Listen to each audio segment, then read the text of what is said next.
Mer sombre, ciel couvert et rafale de vent. Cette semaine, le temps est plutôt maussade du côté de Saint-Brévin, station balnéaire située sur la côte atlantique à 150 km d'Angers. Pour ces vacanciers, ça n'est pas terrible. Par contre, pour les footballeurs d'Angesco, ces conditions climatiques sont optimales. Depuis lundi, ils sont en stage de préparation en vue de la saison prochaine. Ça bosse déjà dur. Comme toute préparation, c'est un petit peu dur. C'est pas encore trop dur, mais c'est dur quand même. Donc les organismes ils souffrent un petit peu. Pourtant, ce n'est que le début. Le stage se déroule sur une dizaine de jours. Au programme, 2 séances quotidiennes de 2 heures chacune. Le matin, direction la plage pour la partie physique avec un travail basé sur l'endurance et la musculation. L'après-midi, les joueurs retrouvent le rectangle vert pour une séance plus technique avec ballon.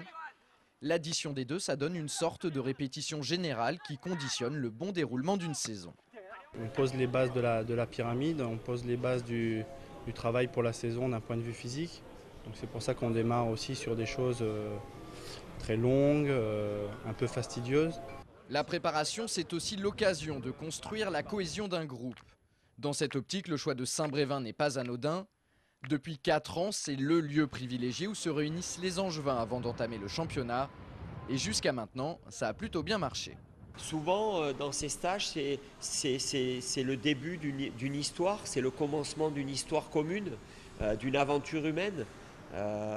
Voilà, ça démarre à Saint-Brévin, on fait connaissance et puis après on a une année à passer ensemble où on va connaître des émotions, des déceptions, des joies, des peines.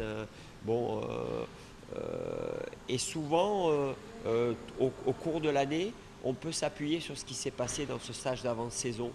Le premier rendez-vous officiel pour les hommes de Jean-Louis Garcia, c'est le samedi 1er août prochain. Les scoïstes affronteront Nîmes pour le premier tour de la Coupe de la Ligue au stade Jean-Bouin.